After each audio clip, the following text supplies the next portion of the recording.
شروع اللہ کا نام لے کر جو بڑا مہربان نہایت رحم والا ہے۔ الف لام را، یہ کتاب روشن کی آیتیں ہیں۔ ہم نے اس قرآن کو عربی میں نازل کیا ہے تاکہ تم لوگ سمجھ سکو۔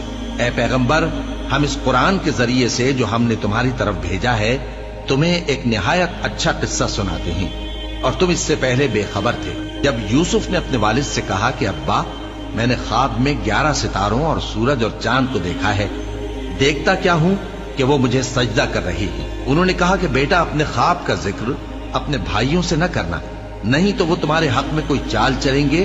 کچھ شک نہیں کہ شیطان انسان کا کھلا دشمن ہے، اور اسی طرح اللہ تمہیں برگزیدہ و ممتاز کرے گا اور خواب کی باتوں کی تعبیر کا علم سکھائے گا، اور جس طرح اس نے اپنی نعمت پہلے تمہارے دادا پر دادا ابراہیم اور اسحاق پر پوری کی تھی، اسی طرح تم پر اور اولاد یعقوب پر پوری کرے گا۔ بے شک تمہارا پروردگار سب کچھ جاننے والا ہے، حکمت والا ہے۔ ہاں، یوسف اور ان کے بھائیوں کے قصے میں پوچھنے والوں کے لیے بہت سی نشانیاں ہیں۔ جب انہوں نے آپس میں تذکرہ کیا کہ یوسف اور اس کا بھائی ابا کو ہم سے زیادہ پیارے ہیں، حالانکہ ہم جماعت کی جماعت ہیں، کچھ شک نہیں کہ ابا کھلی غلطی پر ہیں۔ یوسف کو یا تو جان سے مار ڈالو یا کسی ملک میں پھینک آؤ، پھر ابا کی توجہ صرف تمہاری طرف ہو جائے گی، اور اس کے بعد تم نیک لوگوں میں ہو جاؤ گے۔ ان میں سے ایک کہنے والے نے کہا کہ یوسف کو جان سے نہ مارو، کسی اندھے کنویں میں ڈال دو کہ کوئی راہگیر اسے نکال کر کسی دوسرے ملک میں لے جائے گا۔ اگر تم کو کرنا ہی ہے تو یوں کرو۔ یہ مشورہ کر کے وہ اپنے والد سے کہنے لگے کہ ابا جان، کیا سبب ہے کہ آپ یوسف کے بارے میں ہمارا اعتبار نہیں کرتے؟ حالانکہ ہم اس کے خیر خواہ ہیں، کل اسے ہمارے ساتھ بھیج دیجئے کہ خوب میوے کھائے اور کھیلے کودے، ہم اس کے نگہبان ہیں۔ انہوں نے کہا کہ یہ امر مجھے غمناک کیے دیتا ہے کہ تم اسے لے جاؤ، یعنی وہ مجھ سے جدا ہو جائے، اور مجھے یہ بھی خوف ہے کہ تم کھیل میں اس سے غافل ہو جاؤ اور اسے بھیڑیا کھا جائے۔ وہ کہنے لگے کہ اگر ہماری موجودگی میں کہ ہم ایک طاقتور جماعت ہیں اسے بھیڑیا کھا گیا تو ہم بڑے نقصان میں پڑ گئے۔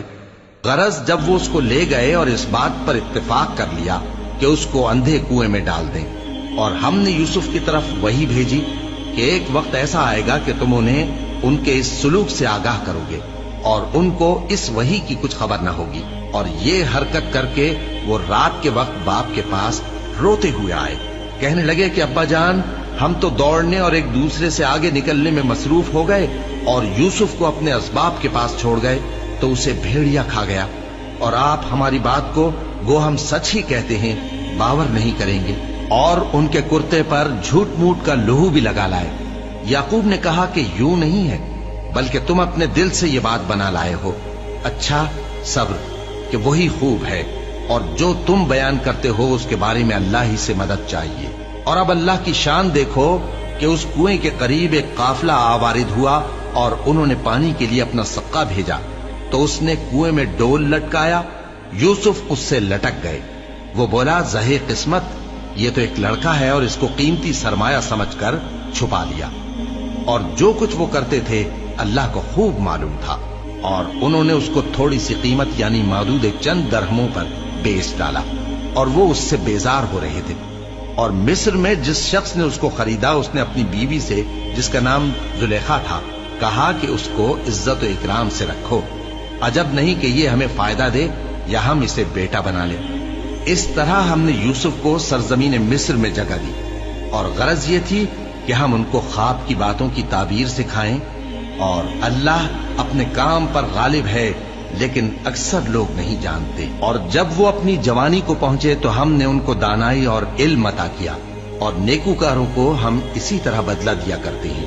اور جس عورت کے گھر میں وہ رہتے تھے اس نے ان کو اپنی طرف مائل کرنا چاہا، اور دروازے بند کر کے کہنے لگی، یوسف جلدی آؤ۔